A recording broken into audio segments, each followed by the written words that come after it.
Welcome to the fourth part of this course. We'll be looking at sales.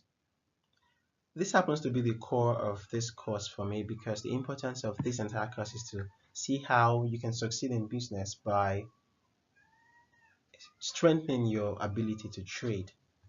So you need to sell essentially.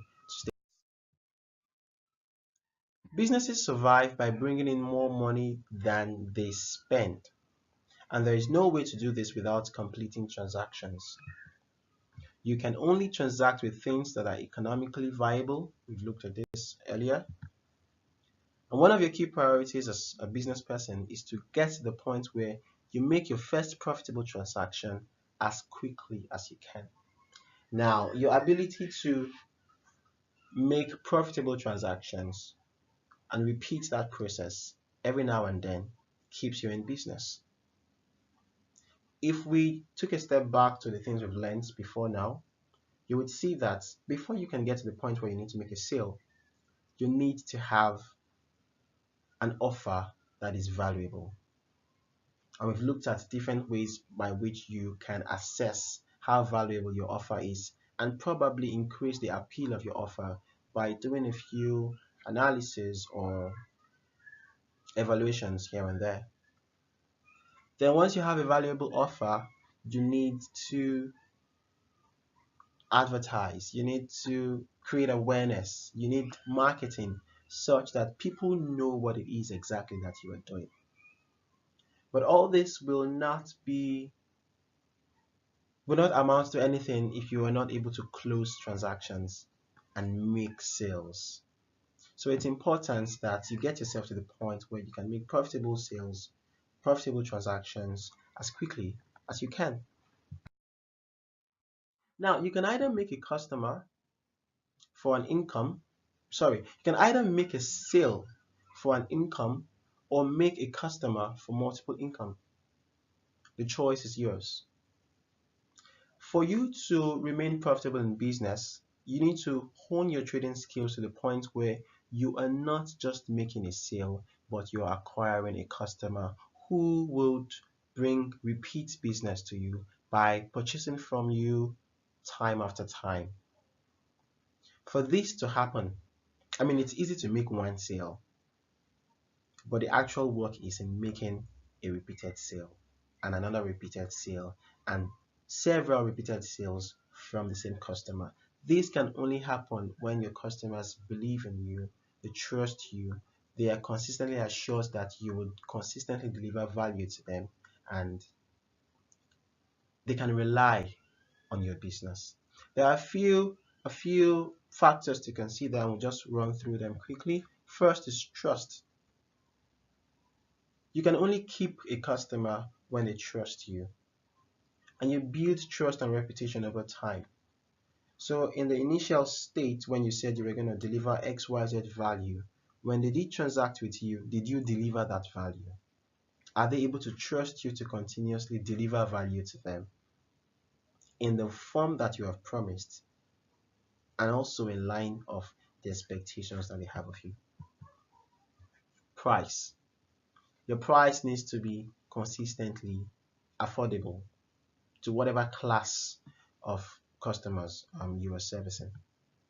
Availability. You are only able to make repeated sales to the same customers when your offer is consistently available. So if you sell biscuits, for example, and I come to your shop today, I get a pack of biscuits, fine, I enjoyed it. I come back tomorrow, I want to get the same pack of biscuits, but you do not have it in stock, then I probably will not I can't even make another purchase anyway because you don't have the biscuit in stock. But if I keep getting such experiences with you, you may not be able to keep me as a customer. So you need to ensure that your offer is consistently available. Reputation, spoke about this earlier with relation to trust. You build reputation over time by sticking to what it is you say you will do and sometimes surpassing the expectations of your customers. Referrals.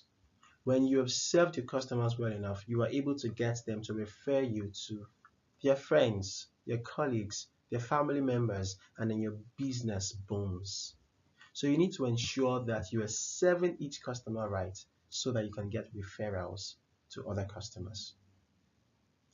And don't just assume that referrals will come. Yeah, they may come, but you need to ask for referrals as well. So make it a conscious habit to ask your existing customers to refer you to other people that they believe would be interested in what it is you are offering. Feedback. If you are not getting feedback from your existing business customers, um, you may not be able to adjust what needs to be adjusted and improve on the delivery of your services. So feedback is a key tool that you need to embed in your operations to ensure that you constantly know what it is that the customers think of your business, of your personality, of your offerings, and everything around you, such that you can consistently deliver value to them in the way that they expect. Monitoring. Of course, you need to monitor your operations, monitor your sales, monitor your quality, monitor every aspect of your business to ensure that all things are working together for optimal success. Value addition. So it's fine sometimes to give an extra something that the customer never asked for. So they want to buy a pair of shoes and you add a thank you gift, maybe a pack of pen. Value addition. Value addition could be in times of delivery. So I expect to get my order delivered in 5 days, but you're delivering in 3 days. That's extra value. So you want to embed value addition into your offerings, into your value delivery at every point in time to consistently remain a preferred supplier for your customers. And of course, consistency. Whatever it is you do today, do it every day. Whatever it is that you do well today, do it consistently every day, and you will be able to keep customers some more. You'll be able to make repeat sales, you get repeat business, and the viability of your business increases and skyrockets even beyond your imagination. There are a few concepts I would like to touch on quickly that could improve your ability to close transactions, profitable transactions. One is value-based selling. This is the process of understanding and reinforcing the reasons why your offer is valuable to the customer. Your ability to clearly communicate the reasons why your offer is of value to the customer will increase their ability to transact business with you. It is not about talking, but listening to identify the real needs of your customer and communicate how your offer meets those needs in specific terms.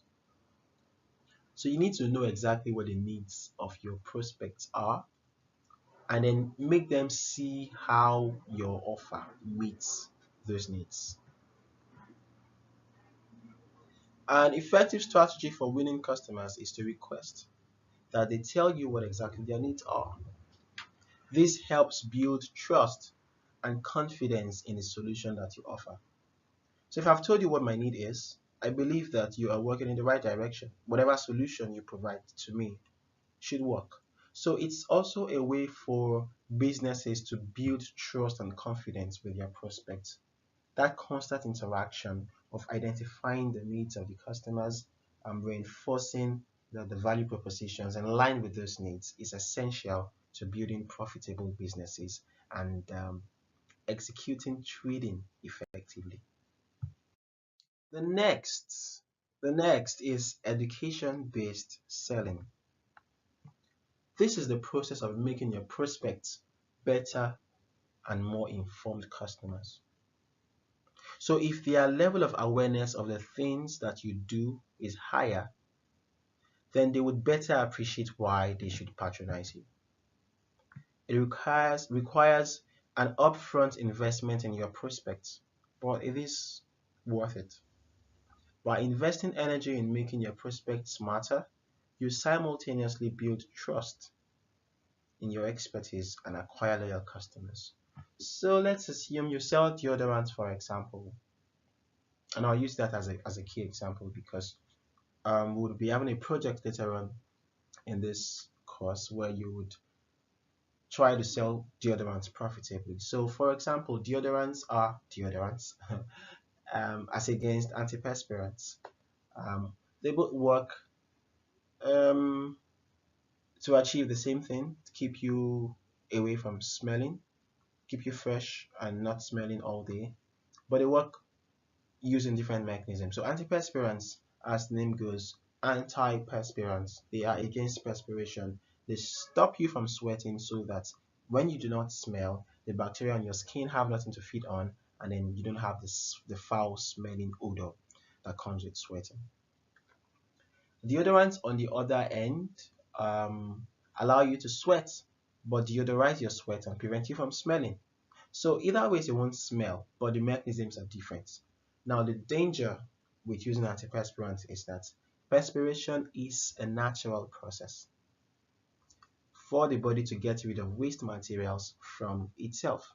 So if you are tampering with a natural process and locking up waste materials within your skin cells, all because you do not want to smell, you may be endangering yourself to some other forms of side effects. Some studies have shown that the consistent use of antiperspirants over a long period of time may increase the risk of cancers, skin cancers, and probably breast cancers. So it pays to use a deodorant, sweat but don't smell, and not an antiperspirant. What I've just done is to educate you on the benefits of a deodorant as against an antiperspirant.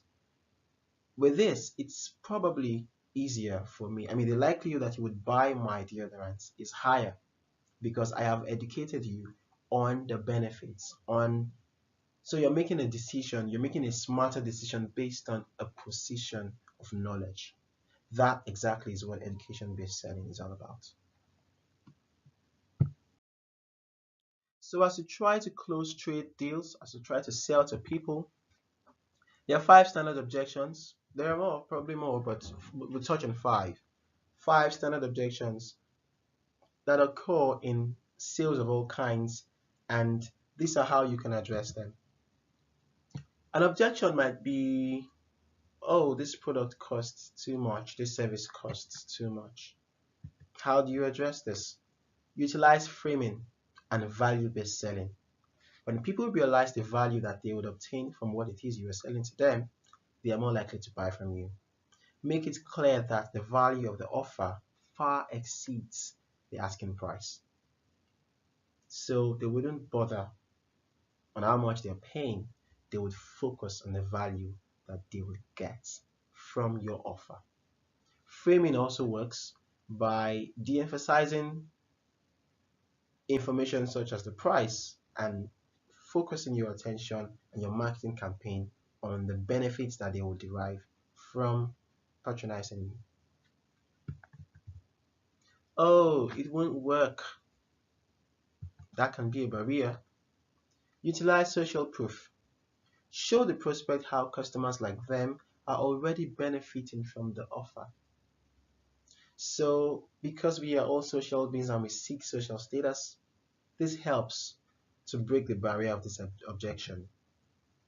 Closely related to that, it won't work for me. If you do the same thing, show the prospect how customers like them are already benefiting from this offer, then they see why it would work for them because they can relate with, oh, Mr. X or Mr. Z or a colleague elsewhere who is already using this this product or service. So they can relate. There's this social connection that they can relate with. Oh, I can wait. I don't need this now. Utilize education-based selling. Help the prospect visualize what their needs are and how your offer meets those needs.